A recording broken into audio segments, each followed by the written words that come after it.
Okey. Pengurusi BN yang memenangi paling banyak kursi, dia yang akan pergi menghadap ke bawah dulu tuanku. Dia mungkin boleh hantar satu nama, dia boleh hantar dua nama, dia boleh hantar tiga nama.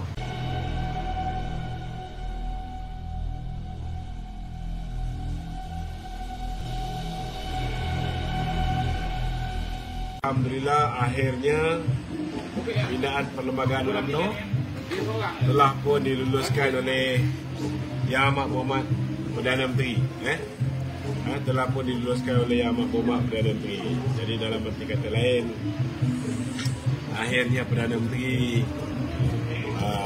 kembali bersama dengan UMNO, dan keputusan RS ialah selaras dengan apa yang telah pun dizahirkan oleh perwakilan UMNO pada tahun 2022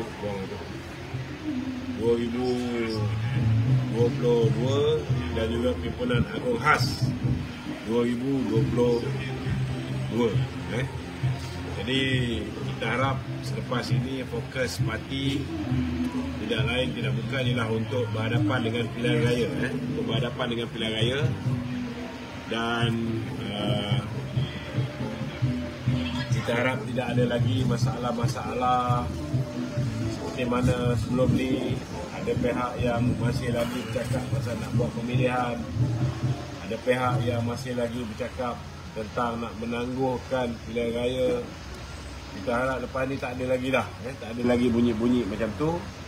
Yang Amat Berhormat Perdana Menteri pun hari ni kita tengok sudah mula mengatakan bahawa tidak perlu nak melantik Timbalan Perdana Menteri sebab pilihan raya dah dekat. Ini satu benda petanda yang sangat baik, menunjukkan bahawa beliau sendiri pun sudah membulatkan tekad untuk kita sama-sama menjayakan pilihan raya umum ke-15 bagi memastikan BN menang solo dan membentuk kerajaan secara bersendirian, tanpa bekerjasama dengan musuh-musuh politik kita seperti mana yang berlaku sepanjang tempoh 4 tahun ni. Mula-mula Pakatan Harapan yang berpakat di kalangan musuh-musuh mereka hancur berderai kerajaan tu. Kemudian UMNO pula bekerjasama dengan Bersatu sama juga, hancur dan timbul banyak masalah. Jadi kita belajar melalui kesilapan kita yang lepas. InsyaAllah selepas ini harap tidak ada lagi lah sebarang usaha untuk menyatukan musuh politik yang mempunyai, bak kata orang tu, bukan setakat pendirian yang sama, mempunyai target grup yang sama, kumpulan sasar mereka yang sama. Jadi tak mungkin mereka ni boleh bekerjasama, sebab masing-masing target nak dapatkan sokongan orang Melayu, masing-masing target nak dapatkan sokongan orang Islam. Sudah pastilah mereka akhirnya akan bersaing di antara satu sama lain. Persaingan tak sihat ini akhirnya yang rugi rakyat, dan orang Melayu pun akhirnya akan berpecah belah. Bila orang Melayu berpecah belah, yang rugi bukan orang Melayu je, orang India rugi, orang Cina rugi, semua orang akan berhadapan dengan kerugian. Ekonomi merosot, melabur lari, peluang pekerjaan lari, kadar pengangguran meningkat, bursa saham Kuala Lumpur menjunam, mata wang kita menjunam, semua orang rugi. Harga barang beli semua menjadi semakin mahal, Jadi itu sebabnya kita segerakan pilihan raya supaya kita boleh kembalikan keyakinan pelabur pada negara kita ni dengan satu pasukan yang kuat. Datuk Seri Najib ni eligible untuk bertanding untuk PRU15 kalau dia punya keputusan rayuan yang akhir ni belum tak tahu lagi. Sehingga ke hari ini, kita kena tahu sama ada seseorang itu boleh bertanding ataupun tidak. mudah je. Lebih mudah bila ianya melibatkan Datuk Seri Najib. Sebab Datuk Seri Najib ialah ahli parlimen. Adakah dia masih pergi parlimen sekarang? Dia memang masih, tapi Jika dia masih lagi pergi parlimen, maknanya dia masih lagi ahli parlimen. Dia masih lagi ahli parlimen dan dia layak untuk bertanding dalam pilihan raya. Sebab apa? Sebab beliau mendapat stay of execution. Dia dapat penangguhan pelaksanaan hukuman. Selagi belum habis di mahkamah yang tertinggi, iaitu Mahkamah Persekutuan, selagi itu dia boleh bertanding dalam pilihan raya. Kalau misalnya dia bertanding macam dia itu hari di Mahkamah Rayuan, dia kalah. Lepas dia kalah je, peguam dia Tan Sri Syafiee telah memohon supaya dia diberikan stay of execution supaya tidak perlu diadakan pilihan raya. Supaya kelayakan dia sebagai ahli parlimen tidak hilang. Dan kalau misalnya mahkamah tidak grant stay of execution, tidak meluluskan stay of execution, maka Datuk Najib ketika itu sudah hilang kelayakan sebagai ahli parlimen. Tetapi saya ada di situ masa itu. Tan Sri Syafiee telah memohon dan mahkamah telah meluluskan. Maknanya dia masih kekal sebagai ahli parlimen dan dia juga boleh bertanding. Sama juga dengan Datuk Zahid. Kalau katalah Dewan Rek lagi pilihan raya ni, katalah Datuk Zahid pula jatuh hukum, dia masih lagi boleh bertanding pilihan raya. Dia masih lagi boleh bertanding pilihan raya. Dan selagi dia mendapat stay of execution, dia boleh bertanding pilihan raya. Tapi kalau misalnya dia kalah, dia tak merayu. Dia tak merayu di peringkat yang lebih tinggi. Dia tak merayu untuk mendapatkan stay of execution, maka dia akan hilang kelayakan. UMNO hanya bertanding 122 kursi. Untuk UMNO dapat simple majority secara bersendirian agak payahlah. Memang tak dinafikan, agak payah. Tetapi kalau UMNO punya kursi campur dengan MCA punya kursi, campur dengan MIC punya kursi, campur dengan GPS di Sarawak, insya-Allah tak ada masalah. Atau GRS di Sabah. UMNO bertanding 122 kursi. Kalau UMNO nak dapat simple majority, maknanya UMNO hanya boleh kalah 10 kursi saja.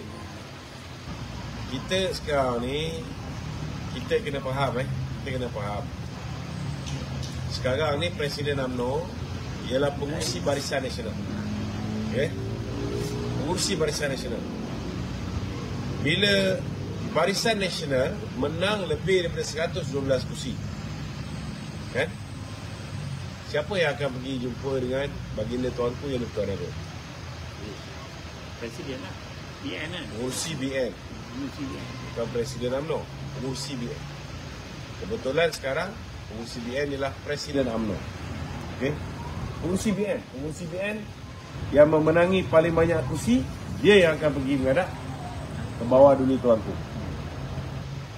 Dia mungkin boleh hantar satu nama, dia boleh hantar dua nama, dia boleh hantar 3 nama. Tetapi urusan nak memilih siapa yang menjadi Perdana Menteri ialah urusan ke bawah dulu Yang Maha Mulia daripada kebaginda Yang Tuan Agong. Yang ini kita kena faham. Kalau semua orang sokong Datuk Seri Ismail Sabri, tapi Agong tak nak Datuk Seri Ismail Sabri, tak boleh buat apa. Kalau semua orang sokong Datuk Zahid, tapi Agong tak nak, tak boleh buat apa. Kalau semua orang sokong Datuk Seri Muhammad Hassan, tapi Agong tak nak, tak boleh buat apa. Ini kita kena faham kuasa rakyat, kuasa orang politik dengan kuasa istana. Itu pasal kita ada apa yang dipanggil sebagai separation of power. Kuasa raja-raja, ini kuasa dia. Kuasa ahli parlimen, wakil rakyat, ini kuasa dia. Tetapi seorang ahli parlimen yang nak diangkat menjadi Perdana Menteri, mestilah orang yang diyakini oleh baginda Tuanku Yang di-Pertuan Agong mendapat sokongan majoriti ahli parlimen. Jadi sebenarnya pada hakikat dia, walaupun kuasa tu ada di tangan Yang di-Pertuan Agong, Yang di-Pertuan Agong juga hanya boleh memilih orang yang boleh dapat 112 undi. Anak saudara kepada Tun Sri Asma. Tun Siti Asma. Dia sebenarnya banyak juga berita-berita yang tak betul. Ya. Jadi bila kita dengar berita tak betul tu, kita kena tabayun, kita kena cek sama ada berita tu betul ataupun tidak. Cerita pasal dia anak saudara Siti Asma ni tak betul lah. Kalau dia diletakkan oleh Mahathir kerana Mahathir tahu dia punya penglibatan dalam kes SRC, itu tak mustahil. Sebab apabila disiasat kes SRC International ni, sudah pastilah mereka dah tahu penglibatan Nazlan. Sudah pastilah bila mereka siasat, mereka tahu bahawa cadangan untuk menubuhkan SRC ni datangnya daripada Maybank ketika Nazlan menjadi Head of Corporate Affairs, Legal and Corporate Affairs Maybank, ataupun General Counsel Maybank dan juga Company Secretary Maybank. Maknanya dari awal lagi pihak SPRM ketika itu, Latifah Koya, Syukri Abdul dah tahu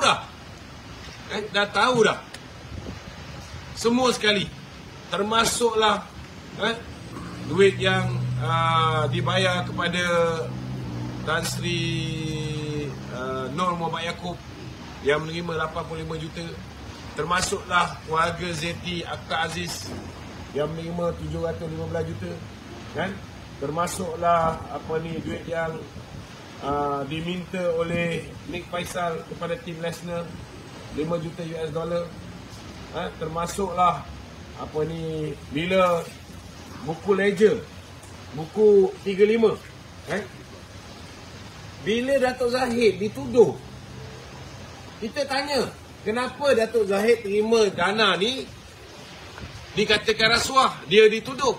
Tetapi contohnya Data Sonic yang memberikan sumbangan kepada Yayasan Akabudi, begitu juga dengan MyEG yang memberikan sumbangan. Kenapa dia tak dituduh? Pada ketika itu SPRM kata tak apa, kita dakwa dulu, kita siasat kemudian. Boleh macam ni ke? Ya. Tak boleh. Dan hari ni dah terbukti dah.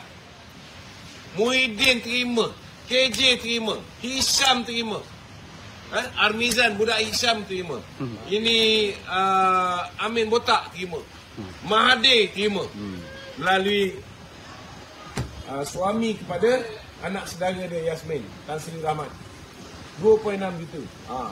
Dia duk kata 26, kau sendiri punya dapat 2.6. Ya, betul. Ini semua kifarah Allah Ta'ala ni. Ya. Saya hari ni saya rasa macam tugas saya ni dah hampir selesai. Mungkinlah lepas ni saya boleh berehat. Sebab dah nampak dah cahaya-cahaya, parti pun dah nak back to the right track. Mungkin lepas ni peranan saya dah tak berapa nak ada. Saya dah boleh buat kerja untuk makan tu. Kita nak cakap apa pun tak guna. Sebab macam kita cakap, kita perlu mendapat kuasa dan mandat penuh dalam pilihan raya akan datang. Kerana hanya dengan mandat penuh itu kita boleh tukar ketua hakim negara, kita boleh tukar peguam negara. Kita kena letak orang yang neutral.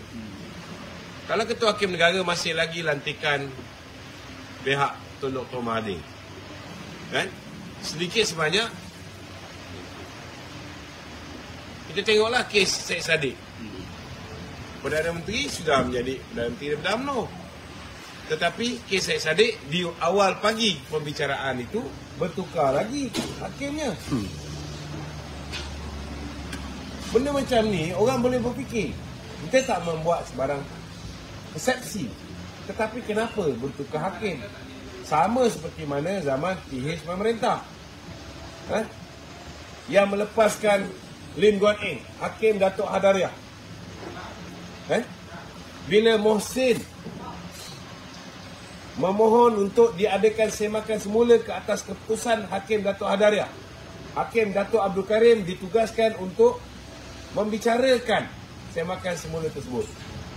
Tiba-tiba di pagi hari kejadian, Hakim Abdul Karim ditukar kepada Hakim Datuk Hadariah. Cuba bayangkan, Hakim Datuk Hadariah melakukan semakan semula ke atas keputusan yang dibuat oleh Hakim Datuk Hadariah. Apa kejadahnya ini? Itu sebab bila kita kata undang-undang di zaman PH bukan lagi rule of law tetapi law of the jungle. Orang marah saya, orang kata kita tak menghormati institusi kehakiman. But this is the reality. This is the reality. Kes Datuk Zahid kalau hari ni, takkanlah tidak ada hakim yang boleh berfikir macam mana ada dua set undang-undang. Datuk Zahid terima dana daripada UKSB, dikatakan terima rasuah. Muhyiddin, bekas Menteri Dalam Negeri juga, menerima dana, dikatakan menerima dana politik daripada UKSB. Di mana logiknya? Kita fikir, rakyat Malaysia ni bukan bodoh. Itu sebab kita nak beritahu dengan hakim-hakim, peguam-peguam, bila kamu dulu, kamu boleh buat suka hati. Macam zaman Mahathir dulu, 22 tahun ketika dia Maha Zalim ataupun Maha Fir'aun. Masa tu tak ada internet. Kita panggil Maha Dajjal. Maha Dajjal. Tak kira lah Maha apa kan. Masa tu tak ada internet. Tetapi sekarang ini, maklumat semua di hujung jari. Setiap keputusan yang kamu buat, setiap bujahan kamu di dalam kamar, semuanya diperhatikan oleh orang luar. Jadi jagalah nama baik institusi kehakiman. Berikan keadilan kepada semua. Tak kira lah orang ni orang UMNO ke, orang MCA ke, orang MIC ke, orang DFD ke, orang PKR ke. Kita nak keadilan untuk semua. Bukan hanya untuk orang UMNO dapat keadilan. Itu je yang kita minta.